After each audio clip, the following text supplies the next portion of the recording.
Welcome back, Rick. Part three of our three-part series. Yeah, So today we're going to talk all things kind of recovery and just, I guess, that phase of after something so big is done. coming out the tunnel. Exactly. Yeah, yeah. That's one way to look at it. So let's talk a little bit about that Sunday afternoon. I know I was absolutely shattered and couldn't wait to go to bed. I couldn't get comfortable. I just wanted to eat everything. That's all. Yeah, I still have a very I don't know how to say, but it was a magical Sunday morning.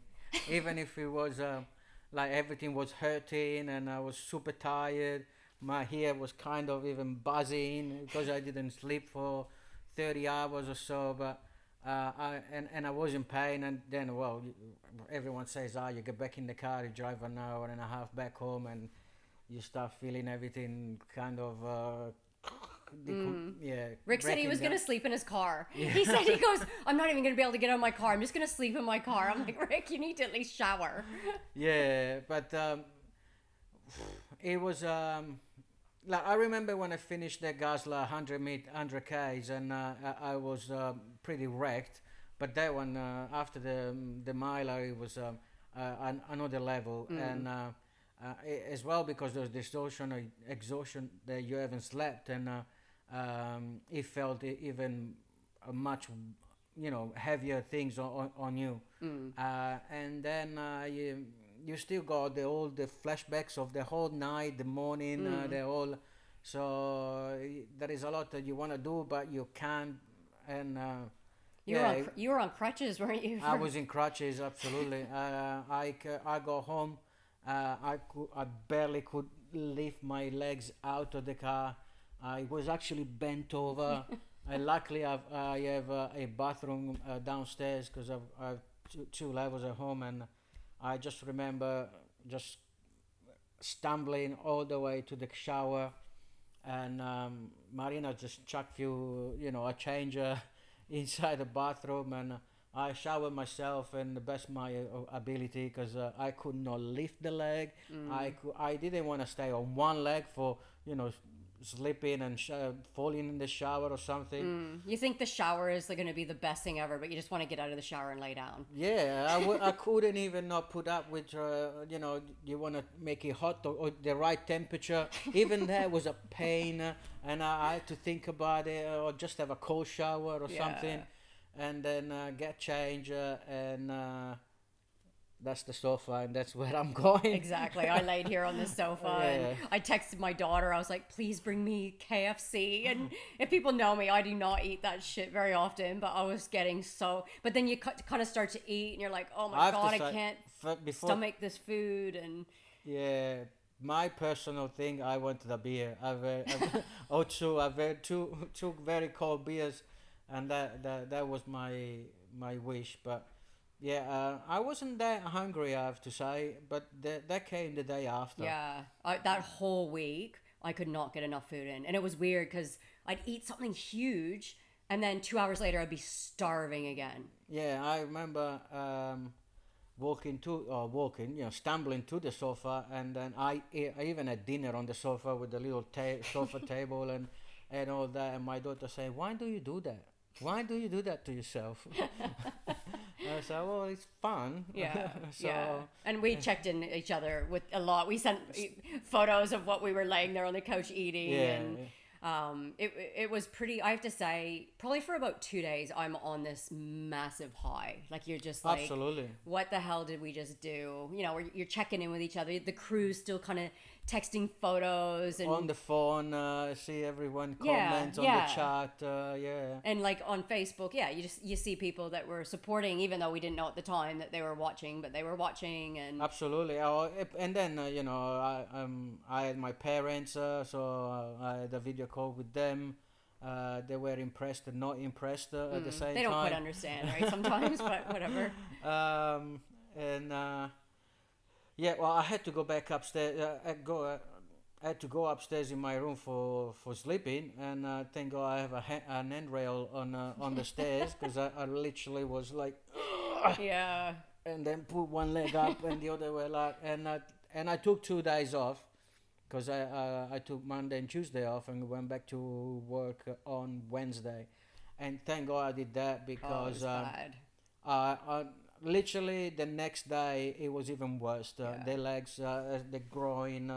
I so we had crutches at home because my daughter used them a couple of months ago or something. And if I didn't have the crutches, I wouldn't have been able to walk around too much. Mm. I've because I've done it before. On the Monday morning, I booked a flotation a city cave, so that's a little bath, the shallow water, but full of magnesium and all Mm. that. So you just float there, and that I remember going in. I was almost scared to fall and fall on the tiles on the little ledge there is there, and it was very difficult to get in. But it did the world of different. Yeah. After an hour of flotation, I actually come out with with the crutches, and by the time I was out the shop, I told Marina, I don't think I need crutches. I wasn't walking comfortably, but Yeah. at least I ditched the crutches, Mm. and Yeah, I went to Aremia. and So that's when everything went. I'm so hungry. So I That's said, when you start Marina, eating. that's KFC. Let's go there. Yeah. Yeah, you can't explain to someone that how hungry you get, but No. you burn so many calories over the 27.5 hours. Yes, you're eating, but not nearly as much as you would normally eat in a day, let alone doing what we did. Well, if you put into contest, I think on an average day with work and everything, I might average burning 2,000 to 3,000 k, depending on how much I walk or if I ever run. But we burn 15,000 calorie. Yeah, maybe in- you did. I didn't quite burn that many, but I I'm think it was littler. just under. Yeah, it's a lot. On Garmin, it says 14,700 something. So, and that's just when you finish and you clock. Yeah. Then there is the whole Sunday. So Yeah, I would say and- maybe yeah. 15,000 calories. And I think you forget too, like your body, once even after you stop, your metabolism, like you think about what was going through our body. I know my heart rate was high for probably a good 2 to 3 days, way higher than normal. I think I text you one night. I was sitting 2 or 3 days after. I was still on the sofa watching telly, and my heart rate was 80. Yeah, So yeah, because it's just busy trying to repair itself and the muscles, everything. yeah. And we came out of it similar injury. I think I actually went to a physio. On the opposite side of Yeah. the body, you had left, I had the right. But we both had acute tendonitis pretty bad in our, like, kind of behind the I knee could there. not straight the leg, my right leg. I could not straight it for Yeah. at least 10 days. And I had to go back to work on the Tuesday, and I only had to work 5 hours. I thought, I don't know how you did that. well, I came home, my whole lower leg was so swollen. I've never seen anything like it. I could push into here, and the whole leg was just indenting, and it Yeah. would stay indented. It was so swollen. Anyway, that was probably my dumb. right calf was as hard as a basketball. It was so blown up Yeah. and everything. But it's similar. It's funny how we had similar injuries, and on reflection, I think it's because of it wasn't a hilly course, so we Yeah, exactly. we ran a lot of it. So I think that's why that acute tendonitis. When I went and saw Beck the physio, she said it's probably from running, More than 100K what- almost nonstop, and it's Yeah. like the hammy and the calf pulling, and then it just eventually pulls on that tendon. On the Something's left gotta side, I give. only had some numbness of my toes, but that's Hmm. almost gone now. Still a little bit there, but still Yeah, I had no feeling in my Yeah. left foot toes. yeah. For probably a couple weeks after. Which I think it's all due to the rocky terrain and so much rock pounding underneath your feet. But The body's amazing. on a So Tuesday, I even went to a rehabilitation center. Well, it sounds bad when you say rehabilitation, but all it is hot and cold pool plunges, infrared sauna, and then those boots that you put in your legs and they inflate and compress. So yeah, it all that- helps to recovery. Yeah, yeah. But then emotionally, so I mean, I was ecstatic. I was like, I'm signing up for the actual event next year. I want Yeah. to do this. And you get so excited, but then you come down, and I think I can't remember. I had texted you. I'm like, "How you feeling?" And we both kind of had that mutual of like almost feeling lost. Yeah. And you kind of not depressed. Because I super remember the depressed, text but- you sent me. It's all over. And I said, what do you mean it's all over? The pain, it's all over? Because I'm still in pain. No, the adventure is all over. So, yeah, it's all. Yeah. It's, And then, it takes a month because I only just started running maybe last week. I've done the first proper run, and now this week I've done 3 runs. But that's 4 weeks after. And before the actual event, I've run so much that I didn't even have time to think about it. I've 470 k's in August, and all of a sudden after you don't run anymore. And so yeah, you have so much free time. What do you do with yeah. yourself? And even if I wanted to, I couldn't run because you're so messed up. But and then you start thinking, Jesus, I want to do another thing of this one. But if this is what you have to look forward to for the aftermath. But you have to remember that what we did, it was huge. And this is where your brain doesn't connect with your body. Yeah. In our brains, it feels like months ago. Yeah. It's only now been 5 weeks ago, which is not that long considering what we did. And you got so much more experience than me that I can't even compare. You got years and years and races, and you know that this is what implicates something like this. But for me, being the first miler and the first now it's I understand what you always been telling me before, that it takes so long, because you said that it almost take you 2 months after one of the races, and you think, how can it take 2 months? And now you understand. Yeah, it's absolutely. Well, even last week I've done a park run, and I struggled to get to the 5K without being almost gasping for air. Yeah. This week, today I've done another park run. Was already a little bit better than last week, but then I finished the park run, and my right leg was kind of pulsating. So it just kind of tell me, hey, maybe that's enough for today. Yeah, exactly. And that's just, I've done 20K this week. I know. Which normally is one run. But it just goes to show though that our minds are recovered now, but our bodies are still stuff. Because I thought, let's put in a few hours at the gym, get the muscle a little bit work. I've been at the gym too just to try and do something, but then I feel my knee, it's like doing squats still kind of hurts. I'm like, oh. And I notice my heart rate, like even on slow runs where my heart rate might be 130, 135, it's up around 150.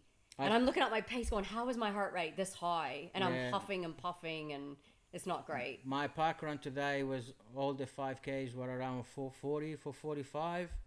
And my heart rate, the highest is 167, so high, and that's pretty high. Yeah. I don't know how you're running back that fast, but anyway. Well, it wasn't a struggle running that fast, but I was definitely, my breathing and my heart rate was higher, and it was like a more hard effort than what it should have been. Yeah. But so I think that, look, the message here is that I think you have to remember, like, if you train hard for something, whether it's a half marathon, a marathon, ultra, you go into it and you're so pumped and you have support behind you, and then you come out the other side, you're like, yeah, but you always kind of hit this low, and it's hard emotionally. Like, I struggle, even still, I struggle, and I know it's going to happen, but I struggle with that low and going, well, now what? I even tend to not to look at Strava, because I didn't want to see all the... I know, you don't want to see what everyone else is doing. Because they're doing so well and everything. But then after I put it into... I even thought, well, at the beginning of the year you were injured and you didn't run for 3 months. So, and since you've been injured, you ran a backyard ultra, you've done a marathon, you've done a miler.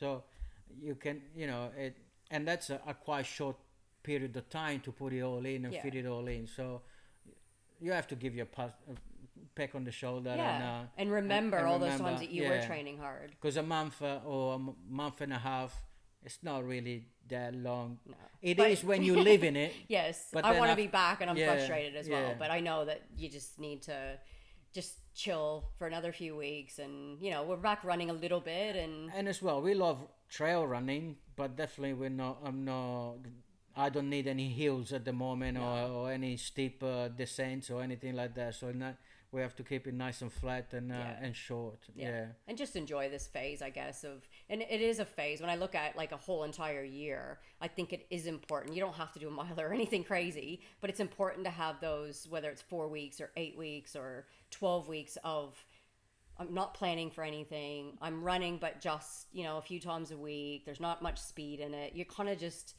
going through the motions, but It not. relaxes a little. It's like being Yeah. a bit like going on holiday. Yeah. Kind We're of taking thing. a forced holiday and running.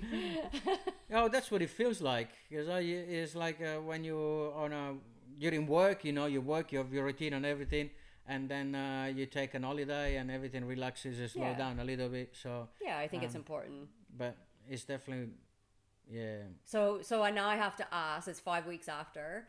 Have you started to think about what's next? Which I already know the answer. Which you were already Yeah. thinking about what's next and Yeah. if you'll do another one. Because you always come out of it going, yeah, I want to do that again. And then you go through this phase where you're like, no, this is way too hard. That didn't really happen, but because actually today, this morning, someone at the parkrun told me. So Joel, he said to me, what was the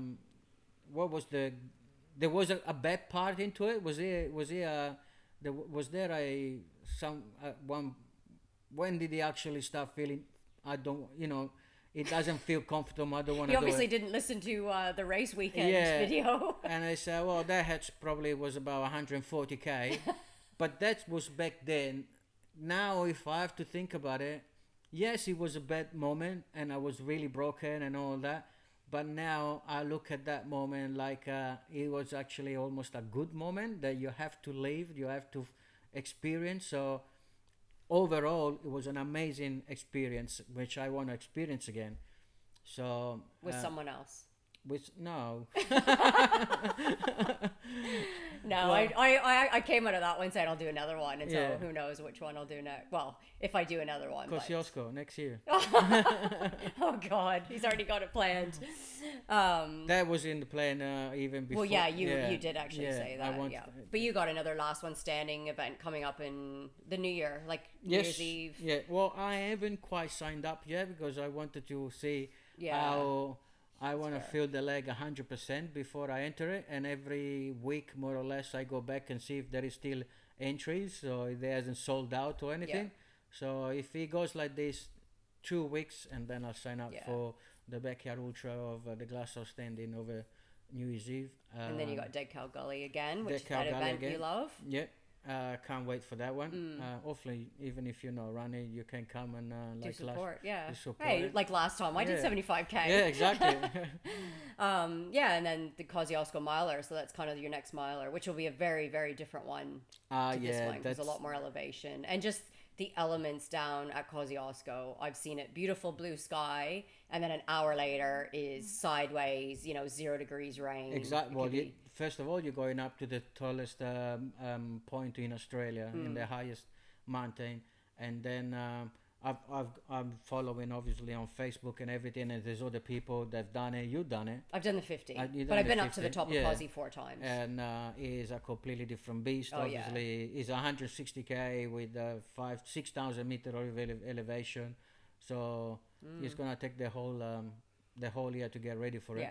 Yeah. But But I think I'm up for the challenge. yeah, that's yeah. for sure. Oh, absolutely. And you got through this one, you'll be Yeah. fine. I Well- feel like with the hills, it's a little bit easier on the body. I don't want it because it will take longer, right? It's not going to take 27 hours. It might take 35 hours. Yeah. Who knows? It might take 40 hours. But it is a little bit easier on the body Because you got because you you're can take it. varying the terrain. You're Yeah. using different muscles and everything Yeah. all the time. So, anyway, sounds like Finger a very crossed. exciting next year and a half for you. Yeah. Well, hopefully, if the body holds up, yeah.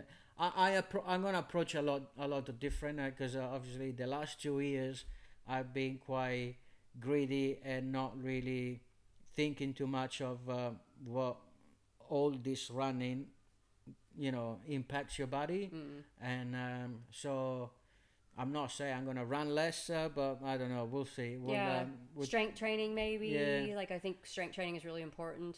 and maybe running, I don't know, we'll see, but without taking it too extreme or make it feel that you have to put all that distance in, maybe Yeah. put it a little bit more do every other spread week. out, Yeah. yeah. And with the difference with the hills is that I ran more for this one because I knew we'd be doing a lot more Yeah. running. Whereas the hill ones, you might go out and do 5 hours, but it's only 30K because you're Yeah, up and down all the of hills course, and it's stuff. time So on legs and elevation. exactly, Yeah. exactly. And probably more back to back. Like I would do sometimes like a 30 on the Saturday, 30 on the Sunday, Sunday. and then maybe even another 10 on the Sunday night when you're exhausted and all on trail. So you can Okay. kind of break it up a little bit more so it's not quite so running on flatter stuff for 30K or 35K or whatever. So But anyway. then we are two runners in the family, so we'll have to both Yes. fit it in. So Yes. Yeah. that's another challenge. Yeah. But it's good. Excellent. Well, it's been such a pleasure, Rick, to interview Thank you you for very the much. third time and just get your insights on. It's pretty special. Your first miler. I was so know. lucky to have been able to do it with someone so experienced and you know that I can follow their advice and be confident that I've got a good person next to me to guide me through it. Yeah. So that was Thank you. I appreciate amazing. it. Yeah. And I picked the right crew, and it was Yeah, good. We gotta oh, have the You crew. couldn't have scripted any better. No, and I knew that they would be really good for us, and it is so important to have a good crew out there to. So watch out because there's gonna be another one. All right, I think we'll finish on that note. Okay, All thanks, right. buddy. Thank you.